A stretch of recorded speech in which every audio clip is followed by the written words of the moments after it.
Next जिस module की तरफ हम जाएंगे वो है वीज़ा मॉड्यूल, क्योंकि ट्रैवल एजेंसी के बिजनेस में टिकटिंग सबसे पहले है, उसके बाद नॉर्मली टिकटिंग से रिलेटेड जो चीज़ें हैं, रिफ़ंड और पेनल्टी, क्योंकि रिपोर्ट्स को तो मैंने स्टार्ट में आपसे डिस्कस किया कि रिपोर्ट्स को हमने एंड में डिस्कस करना है ताकि हमारे सामने सारे रिजल्ट्स आ जाएँ। उसके बाद जो नंबर आता है इम्पोर्टेंस वाइज अगर हम देखें तो वो वीज़ा का आता है। तो इस वीडियो में हम वीज़ा मॉड्यूल को डिस्कस करेंगे। वीज़ा मॉड्यूल को ओपन करने के लिए सबसे पहले हम वीज़ा के बटन पर क्लिक करेंगे, चाहे आप सेंट्रल डैशबोर्ड से करें या चाहे लेफ़्ट साइड पे जो आपका नेविगेशन पैनल है चाहे आप उससे क्लिक करें। आप वीज़ा मॉड्यूल में ये देख सकते हैं, शायद मैंने कभी टेस्ट कोई एंट्री एंटर की हो इसमें। फ़िलहाल मैं आपको एक नया रिकॉर्ड एंटर करके दिखाता हूँ। सबसे पहले आप न्यू पे क्लिक करेंगे और अगर आपके सामने ऑलरेडी न्यू फॉर्म ओपन है तो आपने जैसे नॉर्मल इनवॉइस जनरेट करने का तरीका है, आपने वैसे ही इनवॉइस जनरेट करनी है। और यहाँ पर आप लिखें, इसको इनवॉइस को एक नंबर असाइन करेंगे जैसे कि आप नॉर्मल इनवॉइस में करते हैं। क्लाइंट नेम साइन में एंटर कर देता हूँ। इस इनवॉइस से रिलेटेड कोई भी डिस्क्रिप्शन शॉर्ट या लॉन्ग आपने लिखनी है वो यहाँ लिख सकते हैं। उसका सेल नंबर, एड्रेस, और अगर आपने कोई कमेंट्स वगैरह ऐसे इनवॉइस से रिलेटेड ऐड करने हैं तो वो आप ऐड कर देंगे। ये आपका वीज़ा मॉड्यूल का टैब नंबर 1 कंप्लीट होगा। वीज़ा मॉड्यूल में आप देख रहे हैं टोटल 4 टैब्स हैं।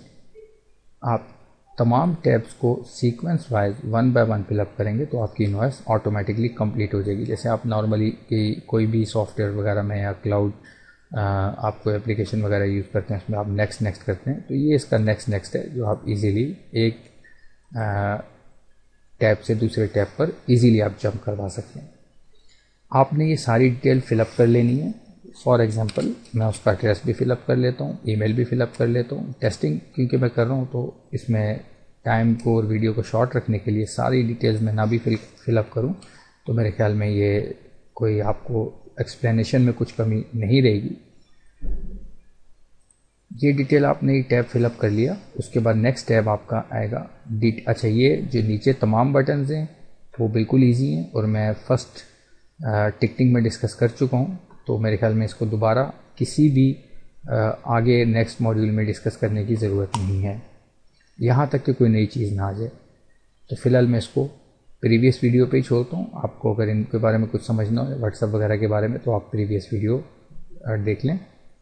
फ़िलहाल हम चलते हैं डिटेल्स की तरफ। अब ये तो इनवॉइस से रिलेटेड डिटेल्स होगी, उस क्लाइंट से रिलेटेड भी कुछ डिटेल्स होंगी। फॉर एग्जांपल वो क्लाइंट किसकी केयर आया है, आप यहाँ पे किसी का नाम लिख दें। फॉर एग्जांपल आसिफ लिख देता हूँ मैं। उस केयर ऑफ का कॉन्टैक्ट नंबर, हमने क्लाइंट का कॉन्टैक्ट नंबर तो यहाँ पर लिख दिया। अब जो ये लिख दिया हमने सेल नंबर उसका, जिसके केयर ऑफ है उसका कॉन्टैक्ट नंबर, उसकी अदर डिटेल, पासपोर्ट नंबर वगैरह, इशू डेट, वीज़ा किस डेट को इशू हुआ, वीज़ा एक्सपायर कब हो रहा है, ये आपने सारी डेट ज़रूर फिलअप करनी है। और उसकी वजह ये है वीज़े की कैटेगरी कौन सी है, 1 मंथ है, 3 मंथ है। ये फिलअप करने की वजह ये है कि आप की जो वीज़ा एक्सपायरी में वो डिफ़ॉल्टर्स की रिपोर्ट जनरेट करेगा एक्सपायरी से रिलेटेड, वो एक्सपायरी डेट यहाँ से पिक करेगा, तो इसलिए ये डेट्स को आप ज़रूर फिलअप करें। रिपोर्टेड ऑन कंप्लीशन, आपका जो कस्टमर है, क्लाइंट है आपका, उसका वीज़ा कंप्लीट हो गया और वो रिपोर्ट की इसने आके, और आपने जो फर्दर रिन्यूअल वगैरह करवानी है वो करवाई। जब ऐसा होगा तो आप इसको चेक बॉक्स कर देंगे, तो फिर वो इसको जो डिफ़ॉल्टर्स की लिस्ट है उसमें ऐड नहीं करेगा। अदरवाइज़ जो क्लाइंट की एक्सपायरी डेट आ गई और उसने रिपोर्ट नहीं किया आपको, तो उसको वो डिफ़ॉल्टर्स की लिस्ट में ऐड कर देगा। फ़िलहाल मैं इसको अनचेक रहने देता हूँ। और वीज़ा डिफ़ॉल्टर्स वो कह रहा है आप किस डेट से किस डेट तक की डिफ़ॉल्टर्स ढूंढना चाहते हैं, मैं इसको आज की डेट का ही दे देता हूँ। ये देखें, ये डिफ़ॉल्टर जिसमें उसने ऐड कर दिया। क्यों? ये रिपोर्टेड ऑन टाइम नहीं है। ये पेमेंट क्लियरेंस का मैं आपको ऑलरेडी एक्सप्लेन कर चुका हूँ, इसका सेम पर्पज़ है जो हमारा बुकिंग के मॉड्यूल में इसका पर्पज़ था। ये अनपेड की जो लिस्ट होती है उसमें ये ऐड कर देगा। डिटेल्स के ऑप्शन के बाद है बिलिंग का ऑप्शन। बिलिंग का ऑप्शन तकरीबन सेम ऐसा ही है जैसे आप टिकटिंग में बिलिंग रिसीव करते थे। एक अच्छे सॉफ्टवेयर की निशानी है कि उसमें मैक्सिमम जितनी सिमिलैरिटी क्रिएट की जा सके वो क्रिएट कर दी जाए ताकि यूज़र्स के लिए वो ईजी और यूज़र फ्रेंडली हो। तो बिलिंग की तरफ हम चलते हैं। लेट सपोज ये वीज़े की प्राइस मैं एंटर कर देता हूँ 5000 रुपीज़। करेंसी आपको पता है कैसे ऐड करनी है अगर ज़रूरत हो तो। किस से परचेज़ किया, परचेज़ फ्रॉम, डेफिनेटली आपको पता है एयर ट्रैवल से अगर आप परचेज़ करेंगे तो ये उसकी लायबिलिटीज़ में आपके पास ऐड हो जाएंगे। सेल्स, किसको सेल कर रहे हैं, लेट सपोज 6000 का सेल कर रहा हूँ, ये जस्ट मैं एग्जांपल के तौर पर चार्जेस एंटर कर रहा हूँ। सेल करेंसी अगर आप ऐड करना चाहें, मतलब आपको पता है कि क्यों ऐड की जाती है। सेल्स टू, किसको सेल्स कर रहे हैं, पैक्स है या XYZ कौन है जिसको भी सेल कर रहे हैं उसकी डिटेल डाल दें। फिलहाल मैं पैक्स डाल देता हूँ। अगर आप XYZ डाल देते हैं तो वो XYZ के लेजर में ऐड हो जाएगा, नो प्रॉब्लम, आप कोई भी डाल दें। फिलहाल मैंने इसको XYZ ट्रेवल्स डाल दिया, मैंने इसको सेव कराया। नेक्स्ट, टोटल अमाउंट इसके ऊपर ड्यू हो गई। रिसीविंग में आता हूँ मैं। रिसीविंग के बाद रिसीविंग डेट, अमाउंट की क्या रिसीविंग है 8000। डिस्क्रिप्शन क्या है, कुछ भी आप ऐड कर दें। Payment method, payment amount for example complete amount में फ़िलहाल रिसीव कर लेता हूँ। पेमेंट मेथड क्या था, आप जो भी ऐड करना चाहें। और रिसीविंग फ्रॉम, किससे रिसीव कर रहे हैं आप उसकी डिटेल ऐड कर लें।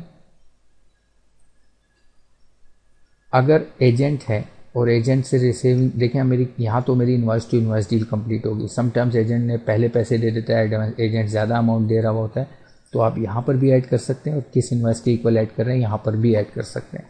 तो एजेंट के लिए हमने ये देखें, आप एजेंट रिसीविंग जब ओपन करेंगे तो ये वही फॉर्म ओपन हो गया जिसको मैं ऑलरेडी टिकटिंग में एक्सप्लेन कर चुका हूँ। तो मेरी रिकमेंडेशन वैसे यही है कि अगर आप एजेंट से रिसीविंग ले रहे हैं तो आप यहाँ से रिसीविंग ले लें और इसको सेव कराएं। इनवॉइस मैंने ओपन की, इनवॉइस ओपन करने के बाद देखें कंप्लीट इनवॉइस जनरेट हो चुकी है। आप इनवॉइस प्रिंट करके क्लाइंट को दें, बस आपका काम कंप्लीट हो गया। बाकी डिफ़ॉल्टर्स और एक्सपायरी, ये दो ऑप्शंस हैं। डिफ़ॉल्टर्स का मतलब ये है कि आप एक स्पेसिफिक टाइम पीरियड के दरमियान आप सर्च करना चाहते हैं कि यार कौन कौन वीज़ा से रिलेटेड डिफ़ॉल्टर्स हैं, तो आप सर्च करेंगे तो उस पर दो तरह के डिफ़ॉल्टर्स आ जाएंगे, या तो रिपोर्टेड नहीं हुआ होंगे या उन्होंने पेमेंट क्लियरेंस नहीं की होगी। देखें हमारे इस डिफ़ॉल्टर्स ने पेमेंट क्लियरेंस भी नहीं की, रिपोर्टेड ऑन कंप्लीशन भी नहीं है, ठीक है। अगर कोई एक भी इन दोनों में से पेमेंट क्लियर ना हो या रिपोर्टेड ऑन टाइम कंप्लीटेड ना हो, अगर इन दोनों में से कोई एक भी चीज़ रहती हो क्लाइंट की तरफ से या पैसेंजर की तरफ से, तो भी वो उसको डिफ़ॉल्टर लिस्ट में रखेगा। तो ये डिफ़ॉल्टर्स और एक्सपायरी, एक्सपायरी में सिर्फ आपको जिनका वीज़ा एक्सपायर हो रहा हो, फॉर एग्जांपल आप सर्च करना चाहते हैं कि यार 15 को किसका वीज़ा, किन किन मेरे क्लाइंट्स का वीज़ा एक्सपायर हो रहा है, मैं उनको एक रिमाइंडर करवा दूं, तो आप इसको ओपन करेंगे तो यहाँ पर उनका नाम आ जाएंगे सबके। फ़िलहाल मैं देख लेता हूँ कि मैंने इनका 30 जनवरी को मैंने एक्सपायरी दी है, तो मैं एक्सपायरी से जाके 30 की डेट डालता हूँ, तो ये देखें इनका नाम मेरे पास आ गया, साइम साहब का वीज़ा एक्सपायर हो रहा है। तो ये थी हमारी कंप्लीट ट्रेनिंग वीज़ा मॉड्यूल से रिलेटेड। नेक्स्ट वीडियो में नेक्स्ट मॉड्यूल डिस्कस करते हैं।